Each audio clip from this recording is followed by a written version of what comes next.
Breaking news on your screen where the Supreme Court panel report on the Adani Group companies is now made public. We do have the report with us. We're waiting for the details on that. But as of now, remember that a lot of the Adani stocks were under pressure in today's trading session ahead of the details. So the Supreme Court panel report on the Adani Group companies is currently made public. The Adani Enterprises stock, as you can see, is currently down around 0.2%. We're waiting for more details to come through with regards to this. But as of now, this is the preliminary report or the preliminary information that we have at this point in time. Anything more that you're pulling up? No, I'm just waiting for more details. But remember, the Adani Group stocks, a lot of them were trading in the red through the course of the day ahead of the Supreme Court ruling. And as of now, if you look at the stock performances, most of the Adani Group stocks are still trading with cuts of anywhere between 2 to 3%. The empirical data shows that retail investors' exposure to Adani increased after Jan 24th. Indian market as a whole was not unduly volatile post Jan 24th report. Okay, these are some details that are coming out, so we'll wait for them. Remember, there was a panel that was appointed to examine the regulatory compliance violations and disclosures from the Adani Group. A lot of the Adani stocks have been under pressure ahead of the Supreme Court hearing, and this special panel report was submitted to the Supreme Court, and now, the Supreme Court, of course, is now hearing the matter, in which the regulator SEBI was given 3 months to complete its probe. But the details are flowing through at the moment. A couple of lines are out. That's it. Indian market as a whole was not unduly volatile, and the empirical data shows that retail investors' exposure to Adani Group increased after the 24th of Jan. Okay, some more details where it is a heavy report to open, but we just have excerpts indicating first the FPIs in question have made declarations of the beneficial owner by identifying the natural persons controlling their decisions for purposes of the PMLA. This is the declaration that comports to compliance with the FPI regulations.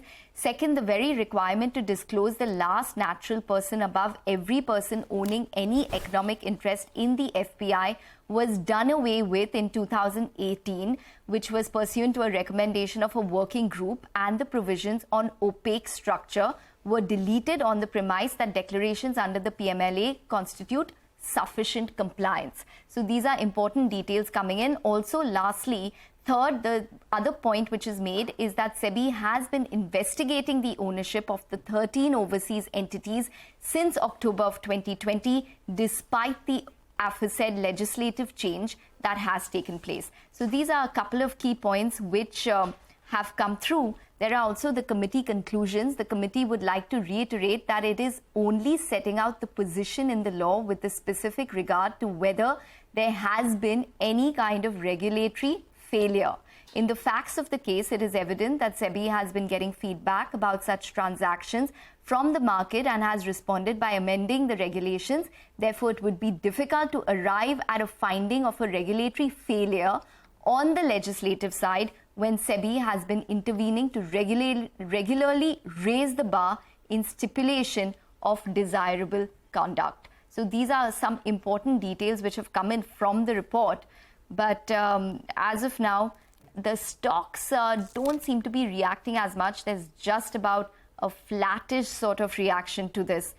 We're just waiting for more details, but this is important information which is coming through. Absolutely.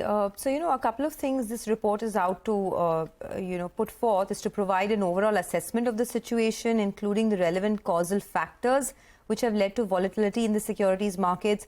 Also to suggest measures to strengthen investor awareness and to strengthen the statutory and the regulatory framework. So this is, of course, a 178-page report. So we'll try and, get more details for you, go through this report in entirety. For now, the committee has asked for a detailed factual briefing from SEBI to be apprised of its investigations. The committee felt it would be fruitful to also seek inputs from market participants on the various larger facets within its remit. Just reading out from the report, the committee is pleased to present its report dated May 6th, and this is basically a snapshot of all the findings and observations of the committee. It also talks about various issues like volatility that is seen in the markets because of the demand-supply situation as far as the Adani Group stocks are concerned. The mitigating measures from the Adani Group, such as paring down the debt secured by encumbrances on their shareholding, infusion of fresh investments into Adani stocks by way of investing nearly $2 billion by private equity investor and the like has built confidence in the stock. So the report also talks about how there were certain mitigating measures from the Adani Group, like paring down of debt and infusion of fresh investment, and that has built confidence back in the stock. Empirical data also shows that retail investors' exposure to the Adani stocks has increased after January 24th. So various nuances really on volatility of the stocks, on investor awareness, and plenty of other factors on the regulatory failure as well. It talks about how the three areas of investigation into alleged violations: minimum public shareholding, stock price manipulation, and disclosure of transactions in detail. And there is some details on the related party transactions as well.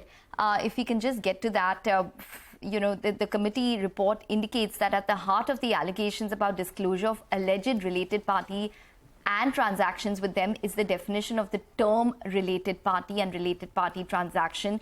Both these terms have been amended by SEBI substantially in November 2021 and with a deferred prospective effect, with some changes taking place effective April 1st, 2022 and others on April 1st, 2023.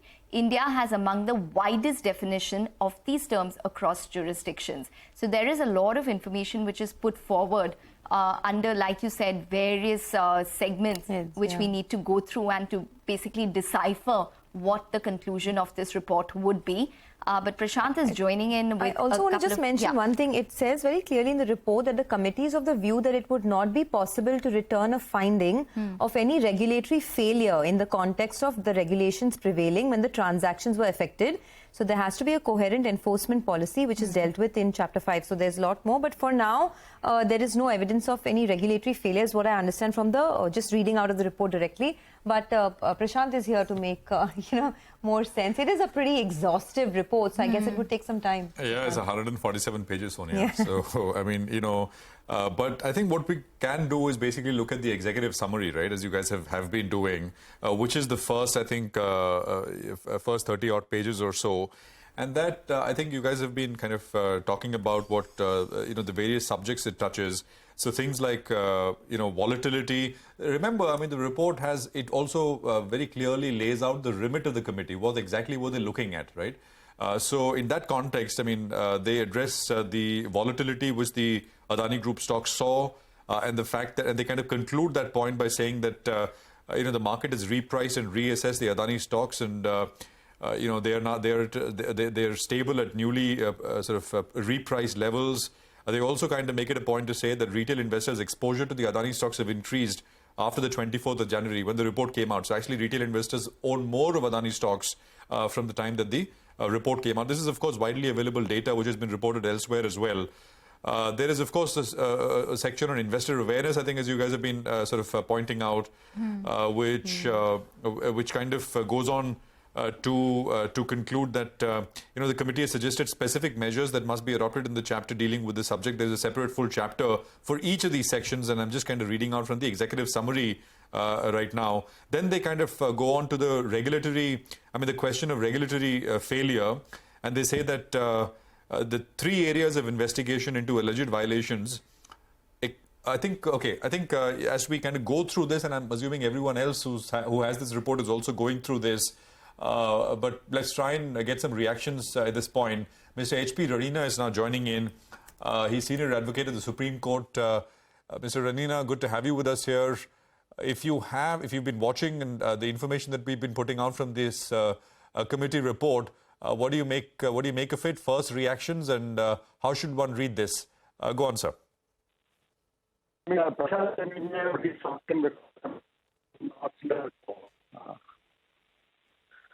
Mr. Ranina, sorry, could you repeat that, sir? I said I'm outside, so I've not seen your report. So can you just give me a brief outline of what is mentioned in the report? I mean, a brief outline is difficult because it's 147 pages, Mr. Ranina.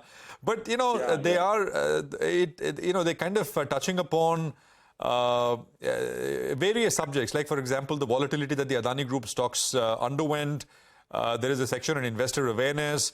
They talk about regulatory. There is a section called regulatory failure. They're talking about related party transactions.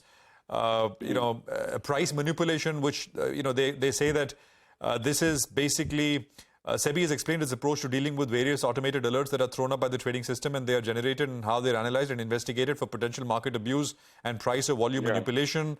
So, I mean, there is a fair bit, so it's kind of difficult to summarize. We're still going through the first few pages of the executive summary.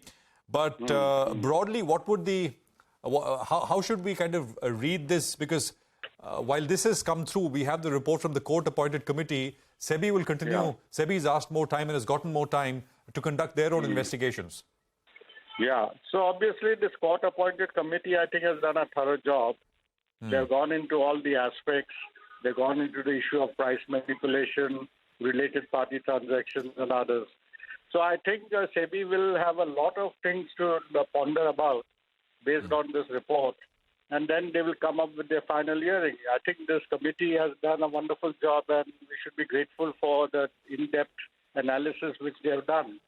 So let's go through the report and see if there are some manipulations have been taking place, which is obvious to in every case we find there are manipulations somewhere or the other. Who is responsible is what SEBI has to pinpoint.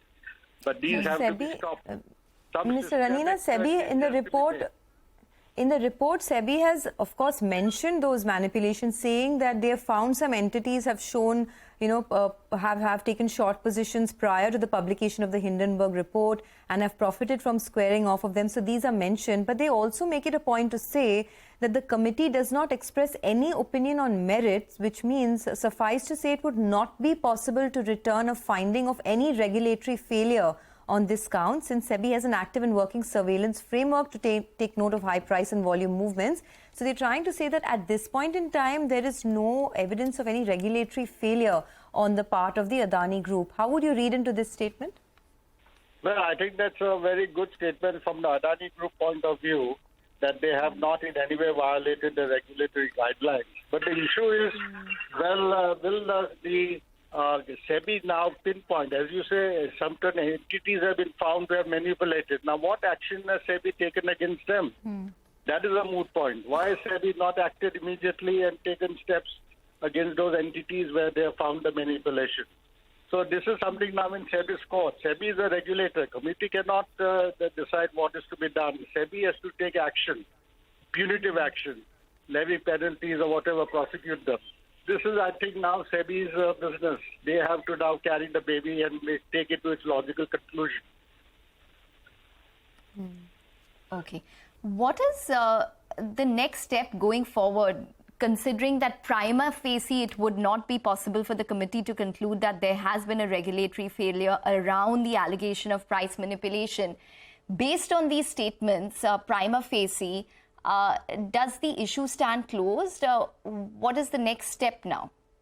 No, it's only a prima facie case.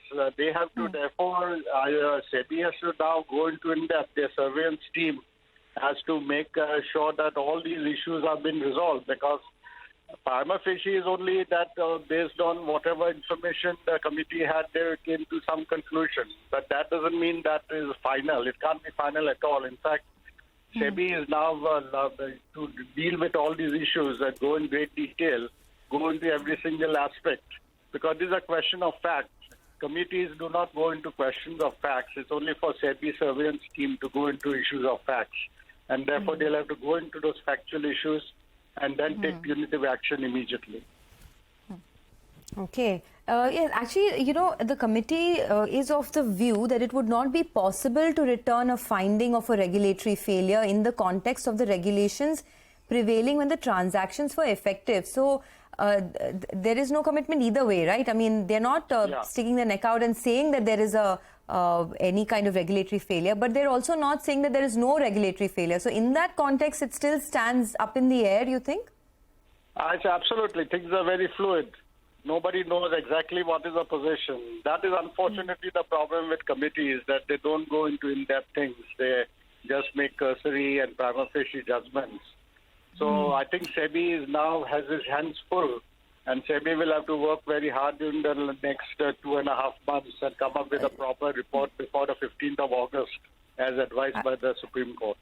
Absolutely. They also say that on both these counts, right, minimum public shareholding and related party transaction, SEBI is still seeking more time to effect more investigation. So this matter is still between SEBI and the Supreme Court. More time is being sought. There is no conclusion on these two issues as well, the minimum public shareholding issue and related party transactions. So, Mr. Ranina, just coming back to, what the way forward could look like. In terms of a timeline, what do you see happen over the next, say, 2 to 3 months? No, I think when SEBI made that statement before the Supreme Court, that was last week. And therefore, the Supreme Court agreed to give them additional time up to 14th of August. They will have to work overtime and make sure that all their people are put in place and all they come up with a final, statement of fact. Exactly what everything hinges on the facts of the case. Because we all know what the regulations are, but the question is whether factually those regulations have been violated or not. That is a question of fact. SEBI alone can do that because no committee can go into all those issues. Therefore, the SEBI's hands are full. They will have to work overtime for the next 2.5 months and come up with a proper factual finding by 14th of August. I don't think the Supreme Court is inclined to give them that. Okay. There are some statements which have come in from the committee report where SEBI has identified areas that need attention and has briefed the committee on its plan to in fact address these areas. Mr. Ranina, we just touched upon this, that we could probably see some changes taking place. Based on this, what is the kind of changes that one could see from SEBI? How quickly do you think that they could probably act? Well, they will first have to come to the factual issues, decide that what circumstances things happened, and then try to plug in any loopholes if they are found. And once they find that there are some loopholes in the regulatory framework, obviously they will have to immediately come up with some further regulations to plug those loopholes. So again, as I said, the first step is to go into the factual position, then to find out what are the loopholes which have emerged, and then come up with a positive policy statement to plug those loopholes in the regulations. Okay, Mr. Ranina, we'll leave it at that. Thanks a lot for joining us and trying to make sense of this exhaustive report, 147 pages. So we'll perhaps have to spend a little more time to understand the nuances. For now, the Adani Group stocks, some of them have seen a little bit of a knee-jerk reaction on the upside. But largely, it's not too much. Adani Enterprises up about 0.3%. The rest are still trending in the red this afternoon. So let's do one thing. Let's take a quick break on that note. On the other side of the break, we'll continue talking about the markets, which are very quiet at the moment. Sensex Nifty flat. The mid-cap index is trending in the red. We'll be back.